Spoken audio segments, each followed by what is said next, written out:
సింహాచలం గిరి ప్రదక్షిణ వేళ భక్తులు అయోమయానికి గురవుతున్నారు. అందుకు కారణం ఈసారి కూటమి ప్రభుత్వం కృత్రిమ తొలి పావాంచాలను ఏర్పాటు చేయడమే. కృత్రిమ తొలి పావాంచాల ఏర్పాటు ఆగమ నియమాలకు విరుద్ధమని మండిపడుతున్నారు భక్తులు. పవిత్ర తొలి పావాంచాను కృత్రిమంగా ఏర్పాటు చేయడంపై అటు విశ్వ హిందూ పరిషత్ కూడా తీవ్ర అభ్యంతరం వ్యక్తం చేస్తోంది. ఎన్నో ఏళ్లుగా తొలి పావాంచ వద్ద కొబ్బరికాయ కొట్టి గిరి ప్రదక్షిణ ప్రారంభించడం ఆనవాయితీగా వస్తోంది. కానీ ఈసారి పలు చోట్ల కృత్రిమ పావాంచాలను ఏర్పాటు చేసి నచ్చిన చోట గిరి ప్రదక్షిణ ప్రారంభించవచ్చునని హోంమంత్రి అనిత చెబుతున్నారు. ఇక హోంమంత్రి ప్రకటన, ప్రభుత్వ తీరుతో అప్పన్న భక్తులు గందరగోళానికి గురవుతున్నారు. ప్రభుత్వ తీరుపై విమర్శలు వ్యక్తమవుతున్నాయి.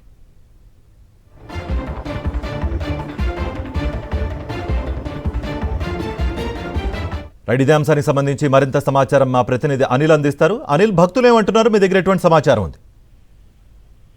కార్తిక్, ప్రతి ఏటా జరిగే గిరి ప్రదక్షిణ అనేది చాలా ప్రాముఖ్యత, విశిష్టతను సంతరించుకున్నటువంటి సందర్భం.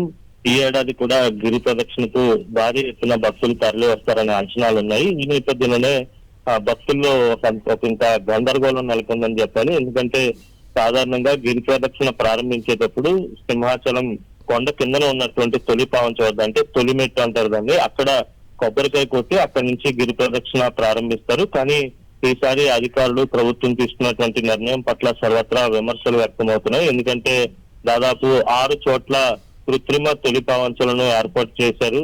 ఆ భక్తులు ఆ కృత్రిమ తొలి పావంచ వద్దకు వెళ్ళి అక్కడి నుంచి కొబ్బరికాయ కొట్టి ఏదైతే గిరి ప్రదక్షిణ ఉంటుందో ఆ గిరి ప్రదక్షిణను ప్రారంభించవచ్చు అని చెప్పి హోంమంత్రి అనిత చెప్తూ వచ్చారు. దీనిపై విశ్వ హిందూ పరిషత్ కానీ లేకపోతే ధార్మిక సంఘాలు కానీ ఆగ్రహాన్ని వ్యక్తం చేస్తున్నాయి. ఎందుకంటే ఇది అనాదిగా వస్తున్నటువంటి ఆచారం, అలాగే ఆగమ నియమాలకు కూడా వ్యతిరేకంగా ఉంటుంది కనుక ఆ నిర్ణయాన్ని వెనక్కి తీసుకోవాలని చెప్పి నిన్నటి నుంచి కూడా కోరుతున్నటువంటి పరిస్థితులు. అయినప్పటికీ ఏమాత్రం ప్రభుత్వం వెనక్కి తగ్గలేదు. కృత్రిమ తొలి పావంచల నుంచి కూడా గిరి ప్రదక్షిణ ప్రారంభించవచ్చు అని చెప్పి చెప్పడంతో భక్తులు అసహనానికి లోనవుతున్నారు. ఎందుకంటే గత కొన్నేళ్లుగా గిరి ప్రదక్షిణ జరుగుతూ వస్తుంది. ప్రతిసారి కూడా తొలి పావంచ నుంచే ప్రతి భక్తులు గిరి ప్రదక్షిణను ప్రారంభిస్తారు.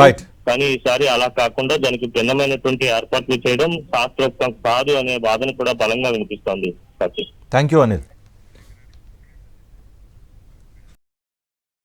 మరిన్ని అప్డేట్స్ కోసం ఛానల్ ను సబ్స్క్రైబ్ చేయండి. నోటిఫికేషన్స్ కోసం బెల్ ఐకాన్ పై క్లిక్ చేయండి.